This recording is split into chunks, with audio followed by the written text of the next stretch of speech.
Novel Cultivation Chat Group Chapter 42. Masuk akal, kamu adalah cultivator lepas, dan membutuhkan banyak hal dari dunia biasa. Di masa depan, baik itu peralatan latihan untuk kultivasi, tempat bermeditasi, maupun bahan ramuan yang bahkan orang biasa bisa beli, semuanya memerlukan uang dalam jumlah besar dari dunia biasa. Dalam frasa, kekayaan, wanita, keberuntungan, tanah, kata, kekayaan, memang menempati urutan pertama. Medicine Master tertawa terbahak-bahak. Kekayaan, yang dia maksud jelas bukan uang biasa, melainkan lebih merujuk pada barang-barang yang digunakan cultivator untuk saling bertukar, seperti harta surgawi, ramuan langka, pil berkualitas tinggi, dan artefak magis. Aku tidak tahu tentang kekayaan anggota grup lainnya, tapi aku bisa membagikan beberapa caraku mengumpulkan harta kepadamu. Bagaimanapun, kekayaan dunia biasa sudah tidak berarti apa-apa bagiku, Medicine Master tertawa. Setelah kamu menguasai dasar-dasarnya, aku akan mengajarimu meracik beberapa obat yang tidak berguna bagi cultivator tapi sangat efektif untuk orang biasa. Lalu, aku akan mengajarimu cara. Maksudku aku akan mengajarimu menghasilkan uang sampai kamu merasa kebingungan menyimpannya. Mata Song Suhang berbinar-binar. Kalau begitu, senior, adakah yang perlu kubantu? Song Suhang memahami tradisi grup ini, segala sesuatu harus berdasarkan prinsip timbal balik. Bahkan tawaran North River Luz Practitioner untuk memberikannya teknik dasar kemarin pun merupakan bentuk investasi. Haha, teman kecil Song Suhang sudah cepat beradaptasi dengan pola pertukaran di Nine Provinces Chatroom. Medicine Master tersenyum. Kembali ke topik, dulu ketika aku membangun jaringan pencari nafkah, tujuan utamanya bukan untuk keuntungan, melainkan untuk mendapatkan 20 jenis ramuan laut dalam khusus setiap tahun dari pihak tertentu.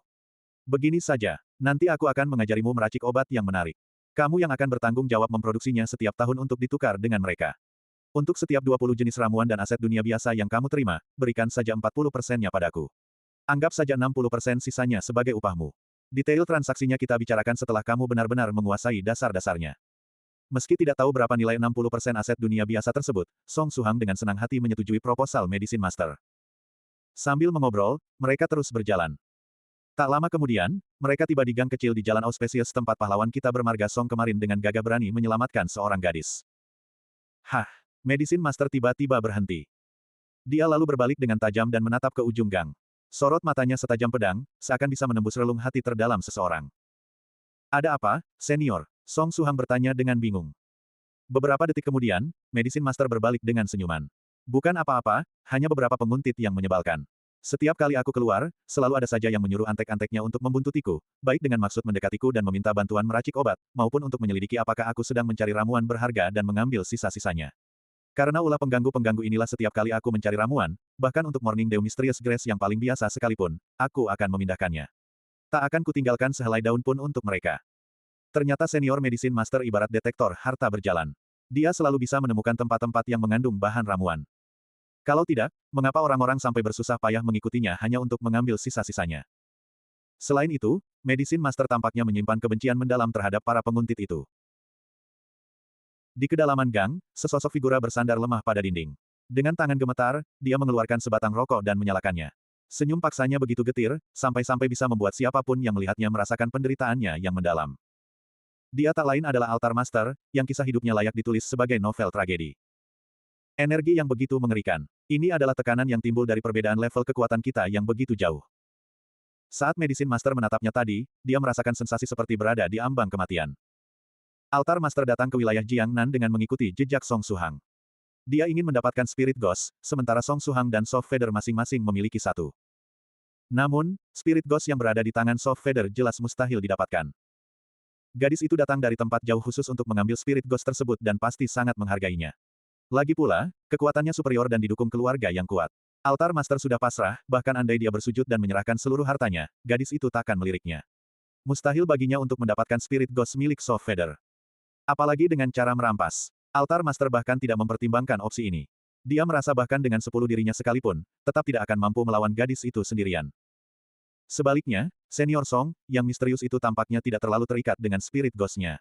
Waktu itu dia baru menerimanya setelah Soft Feather memohon berulang kali. Mungkin, Senior Song, ini memang sangat kuat sehingga tidak tertarik pada Spirit Ghost. Jika demikian, mungkin masih ada kesempatan untuk menukarnya. Dengan harapan itu, Altar Master diam-diam mengirim orang untuk membuntuti Song Suhang. Dia juga memerintahkan bawahannya untuk mengumpulkan informasi sebanyak mungkin tentang Senior Song, untuk mengetahui apakah senior ini membutuhkan sesuatu tertentu. Jika bisa mengetahui keinginan sang senior, proses pertukaran akan jauh lebih mudah. Sehari kemudian, informasi pribadi Senior Song berhasil dikumpulkan dan disampaikan kepada Altar Master. Song Suhang, laki-laki, 18 tahun. Mahasiswa jurusan Teknik Mesin Universitas Jiangnan, Fakultas Desain dan Manufaktur Mesin, Departemen 19 kelas 43.